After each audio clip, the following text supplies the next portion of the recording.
I wish people could better understand that depression or disorders of this kind need understanding. I want to convey to people the role of the family and of the loved ones to save lives. My family saved mine.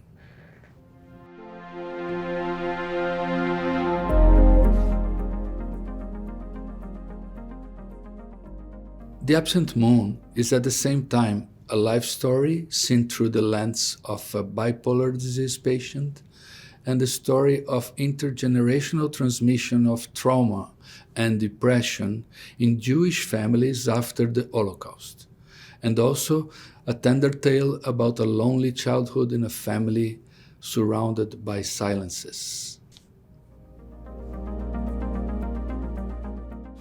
I think that every moment of oppressive silence of my father, who became a very depressed man after the war, after surviving and not saving his father, who died in Bergen-Belsen, every moment that I inquired myself about my father's past, a subject he almost never spoke about, I was already beginning to write this book.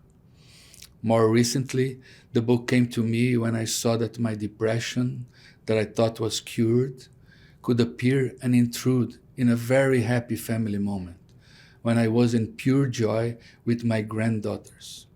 I began telling myself that I should write this book for people that suffers from depression or, like me, bipolar disorder.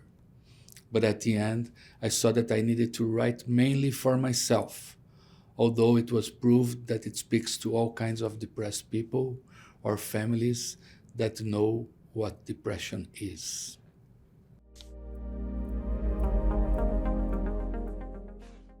The trauma passed to me by the eyes, the look, and the silence of my father.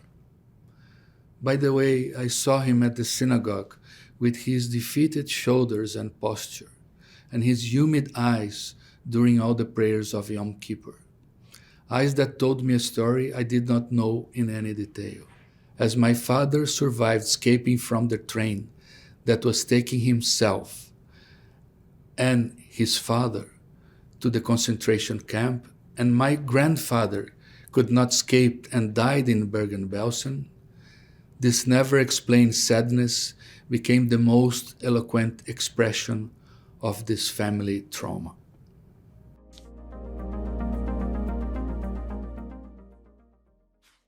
I wish people could better understand that depression or disorders of this kind need understanding. There are yet a lot of people that judge depression morally or as a personal weakness. There are still doubts about depression as fake discourse of patients and doctors.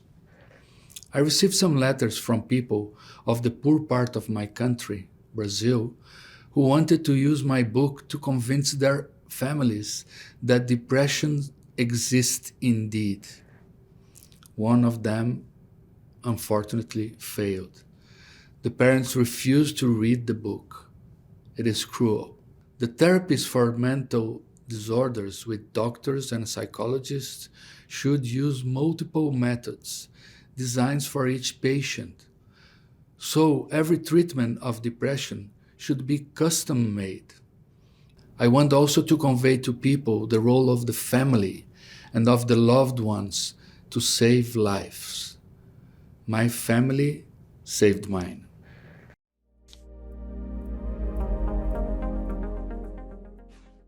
I became an editor by chance. My family had a greeting card business, and I was the only son and grandson. I was born the heir of this business.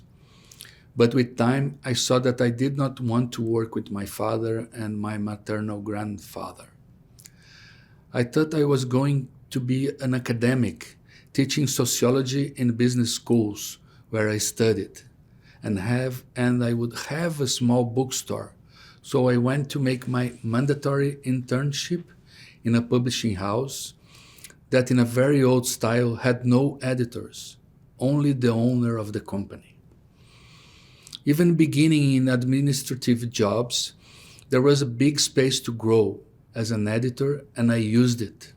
It was a beautiful story of chance and love of books. The first book of my publishing house, To the Finland Station by Edmund Wilson, that was our first bestseller, and the greatest novel of Brazil, The Backlands, that is our Ulysses, and the most impressive novel I had ever read. I read it aloud decades ago in an empty apartment in Oxford on vacations of 20 days. We now publish it.